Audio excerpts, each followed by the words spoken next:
Bueno, pues en un programa que yo estoy segura que alguna ampolla va a levantar, nos acompaña Andrés Alburquerque, analista político. Muchísimas gracias por estar con nosotros, Andrés. Buenas noches, María. Y va a estar más adelante con nosotros también Juan Antonio Blanco, historiador y analista político. Pero vamos a comenzar, Andrés, porque claro, lo primero que uno se cuestionaría es en un momento y en un país donde el respeto a los derechos humanos está cada vez peor, donde no hay ninguna concesión de sacar a ninguno de esos más de 1000 presos políticos que están en las cárceles, donde, como hemos visto, cargan contra su propio pueblo de cualquier manera.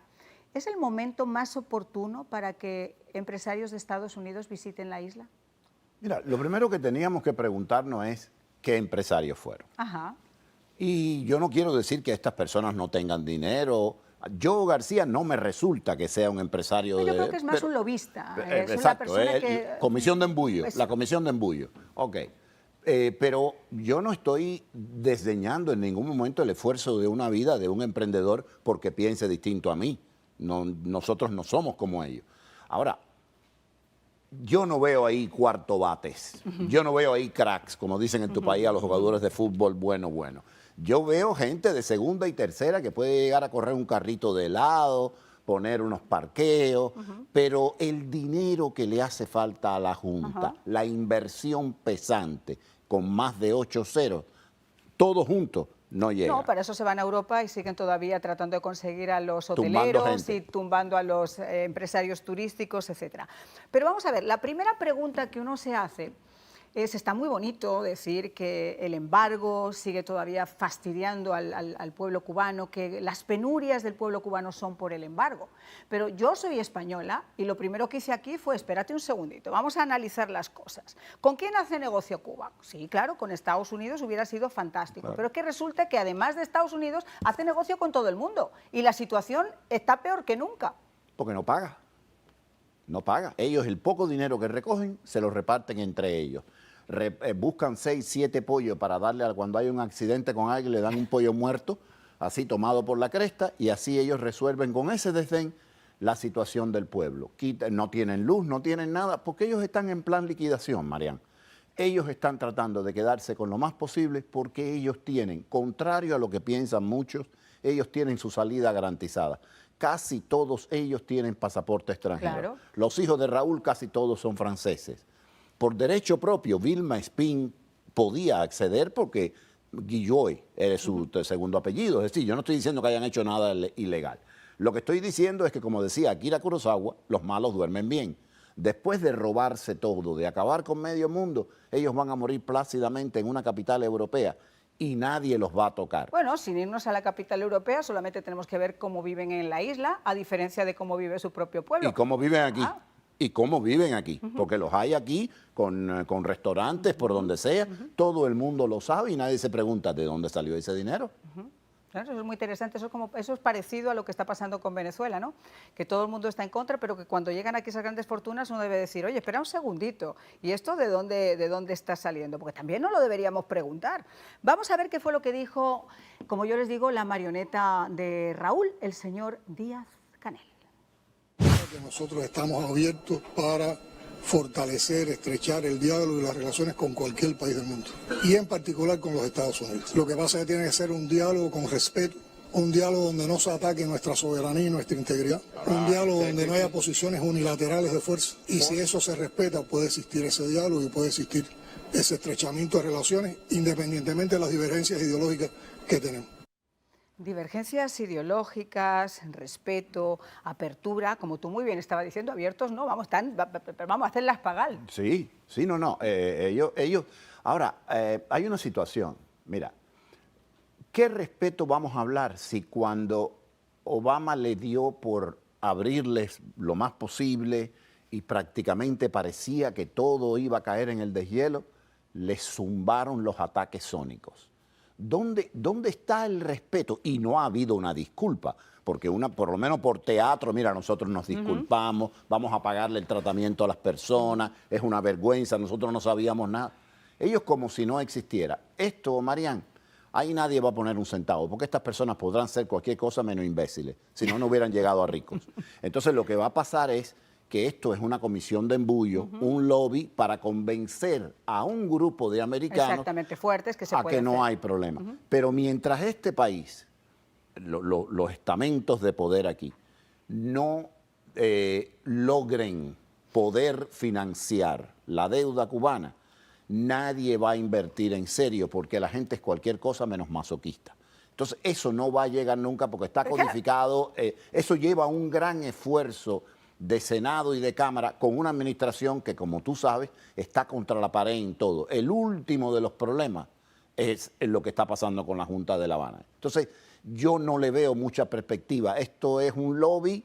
Este señor que se ocupa de las relaciones con los Estados Unidos, Fernández de Cosillo, se anota un punto, a lo mejor lo promueven allí, se busca un lado más, una casita un poquito mejor en Miramar, pero esto de aquí, a mi juicio, no pasa. Tú sabes que yo pienso lo mismo, porque además, como si tú sumas un poco los empresarios que se han visto ahí, y por lo poquito que hemos podido estar investigando, no llega ni muchísimo menos a lo que es lo que el gobierno cubano necesitaría, o por lo menos soñaría. Pero hay otra cosa, tú has dicho algo muy inteligente, no son tontos.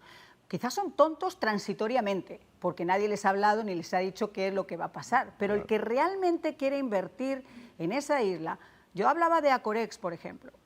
Va a llegar un momento donde van a tener que saber qué es Acorex, que van a hacer esa pregunta, que van a saber por qué buscan informantes, si van a tener control sobre sus propios empleados, porque si yo soy empresaria, por encima de mi línea ideológica o de lo que sea, lo que quiero es proteger mi inversión, ¿cómo garantizarían ellos la protección de esas inversiones? No, eso no existe. Primero tienen que poder invertir y legalmente no pueden. Y tú dirás, la administración Biden le va a dar, mira, yo tengo todo contra Biden, yo le digo el trapo de cocina, lo pongo como un bombín todos los días, aunque esto no es un problema de Biden, esto es la cuarta internacional a nivel mundial, esto es mucho más grande que este señor. Pero ok, ahora, lo que sí tenemos que admitir, nos guste Biden o no, es que lo que pensamos que iba a ocurrir no ha ocurrido. En primerísimo lugar porque los que están ahora en la Junta, Fidel era malo, pero era inteligente. Estos son malos y burros. Eso es lo que decía y no tienen carisma.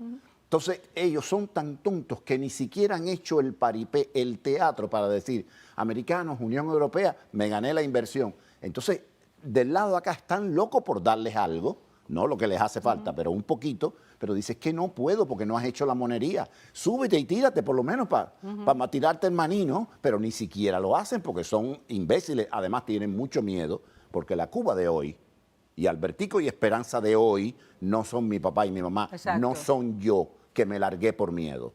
Entonces hoy hay madres cubanas, las mujeres están llevando la vanguardia, que han superado a opositores, a régimen, a exilio, se le han ido adelante como en una carrera de 400 metros a todo el mundo y están hablando con la concreta, ¿cómo voy a alimentar a mis hijos? Y hay una cosa más, la gente ha vencido el miedo. Exactamente. O sea, el 11 de julio, aunque no se llegara a la conclusión que todos en un momento dado podíamos ilusionarnos o esperar, ha destapado una caja de Pandora que nadie sabe en cualquier momento cuándo vuelve otra vez a surgir, porque lo que está pasando en Cuba en estos momentos es una olla con un potaje en ebullición que en cualquier momento va a soltar la tapa en el momento menos esperado. Es un antes y un después. Después del 11, el paradigma, el juego, las variables de la ecuación cambiaron y es muy difícil predecir lo que pueda pasar. Vamos. Una F-150.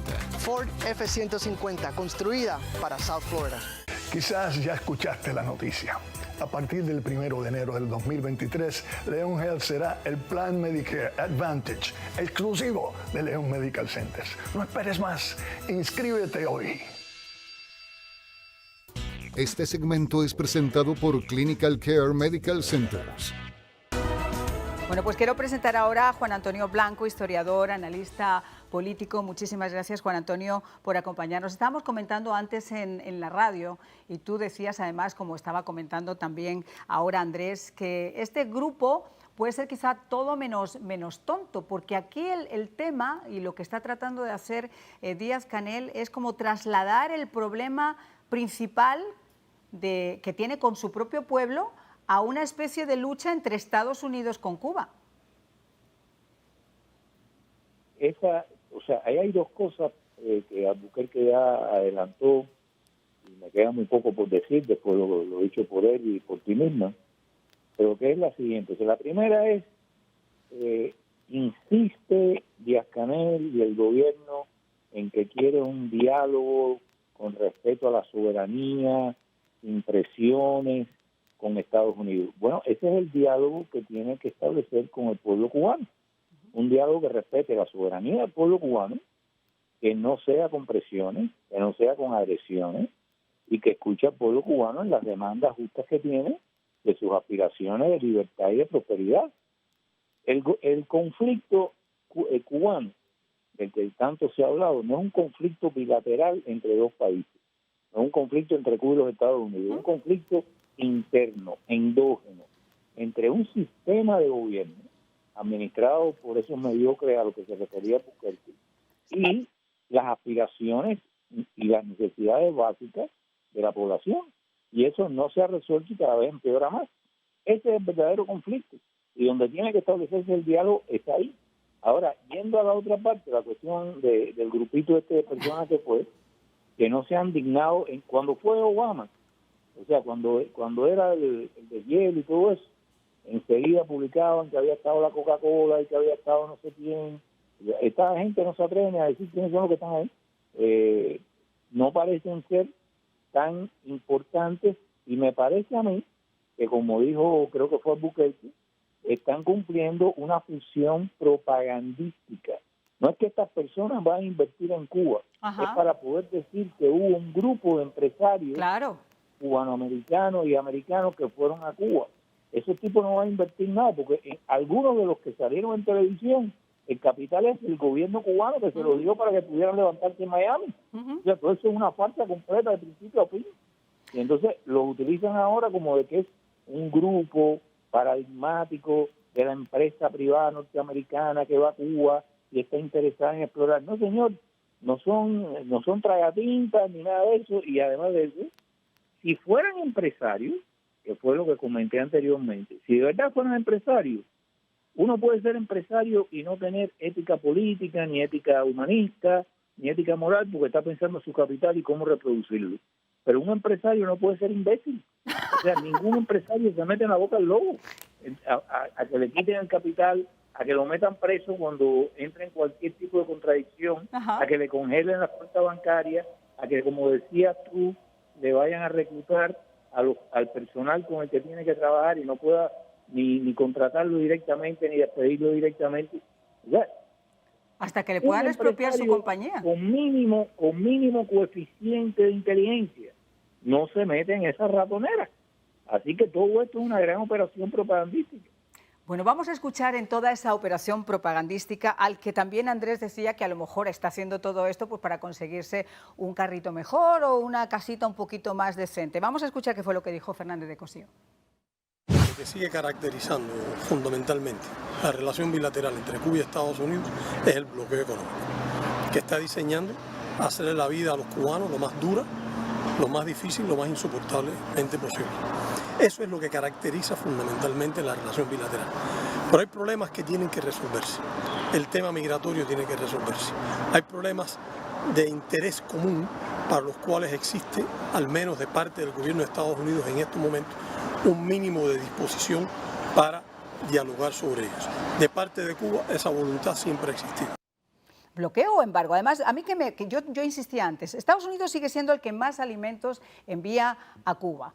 Ahora mismo nadie sabemos todavía mucho por qué. Se acaban de entregar 2 milloncitos de dólares y nada menos que al brazo más represor que tiene el régimen, que es la Cruz Roja en Cuba. A mí me gustaría saber el día de mañana dónde ha ido a parar ese dinero, a quién se lo han repartido y si no ha terminado en uno de los hoteles de Gaesa. Pero no, lo más importante, dice Fernández de Cosío, el tema fundamental sigue siendo el tema de la inmigración. Esa inmigración la crearon ustedes. Pero por supuesto. Porque el cubano antes venía e iba, siempre existió una comunidad cubana que venía para acá, pero fundamentalmente venía e iba, y cuando el señor del nombre impronunciable, que en paz no descanse, llegó al poder o fue catapultado por todos los factores, incluyendo los de aquí, el peso y el dólar estaban al mismo valor y había una res por cada ciudadano cubano.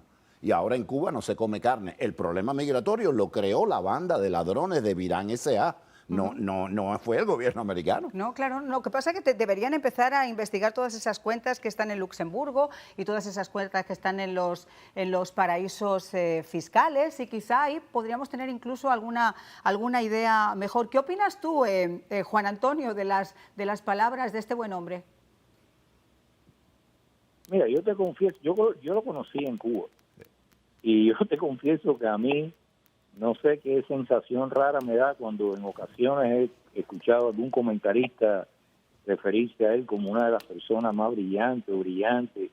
Ese es el tipo más mediocre que yo he conocido. Y además de eso, mala persona. Porque uno en Cuba puede ser mediocre, pero bueno, si tú no eres mala persona, si tú no chivateas a tus compañeros, si tú no tratas de escalar por arriba de la cabeza de lo que sea, todavía se te lleva y se te soporta. Yo no tuve que trabajar con él, o sea, bajo él ni con él. Yo trabajaba en otra institución, pero oía los cuentos continuamente. Entonces, Cosío es uno de los botones de muestra de cómo este régimen ha degenerado en la peor mediocridad de quienes eran ministros en la época de Roy, quienes eran viceministros. Entonces, a esta porquería, por Dios. Sí, tienes toda la santa razón. Por supuesto, en todo este debate no podía faltar Trump. Vamos a ver qué fue lo que dijo la marioneta sobre Donald Trump. Antes de Trump abandonar la presidencia, cuando puso a Cuba en una lista de países que supuestamente apoyan el terrorismo, lo cual es totalmente incierto e irracional. Estar en esa lista limita a un país, y sobre todo como un país como el nuestro, de una manera agobiante, porque de entrada todos los bancos se niegan a trabajar contigo, pierdes todas las posibilidades de crédito, no puedes exportar divisas al exterior, no puedes operar con las cuentas cubanas en bancos en el exterior, y saltar esas problemáticas cuesta mucho trabajo. Y sobre todo fue muy cruel la política norteamericana en los tiempos de pandemia. Ese recrudecimiento de esas medidas y ese mantenimiento por ellas por parte de la administración actual de los Estados Unidos fue precisamente los momentos en que entró la pandemia a Cuba. El gobierno de los Estados Unidos trató por todos los medios de que Cuba no pudiera tener acceso a vacunas. Bueno, este individuo, además de marioneta, es Pinocho. O sea, ya la nariz le crece pero a la velocidad del rayo. O sea, Cuba siempre estuvo en esa lista, lo sacó Obama, y obviamente, gracias a Dios, una persona que tenía al menos un poco de seso para ver que realmente sí son protectores de los grupos terroristas, y si no, que se lo pregunten a las FARC ahora, si solamente hay que mirar y escuchar las noticias internacionales. Por supuesto que debería estar en esa lista de países terroristas. Son esas cosas que indignan, ya le digo, los terroristas de ETA en Cuba, el ELN en Cuba, las FARC en Cuba, pero nos cuestionamos que son terroristas. Juan Antonio. Mira, yo no voy ni a entrar en eso porque eso ya tú lo has explicado muy bien. A mí lo que me revienta es que este hombre mienta con el descaro en que dice de que Estados Unidos trató de evitar que tuvieran acceso a la vacuna. Estados Unidos le ofreció las vacunas, Naciones Unidas le ofreció las vacunas. Ellos decidieron coger toda la materia prima de los demás medicamentos para tratar de ensayar vacunas que le demoraron una cantidad muy superior y tienen el segundo lugar, según el Economist, en muerte por el COVID. Bueno, eso no se le debe a Estados Unidos, se le debe a su egoísmo. Totalmente. Bueno, si ahora le sumas el dengue más todas las cosas que tienen. Más de lo mismo, una de las tantas maniobras publicitarias del régimen. Pasado mañana no nos acordaremos de esto, para bien o para mal, porque tendríamos que pedirles cuenta a esta gente que se presta al circo del enemigo. Y mientras tanto, negociando con la Unión Europea y hablando de derechos humanos. Ya les digo, esto es como para frotarse los ojos 3 veces. Muchísimas gracias.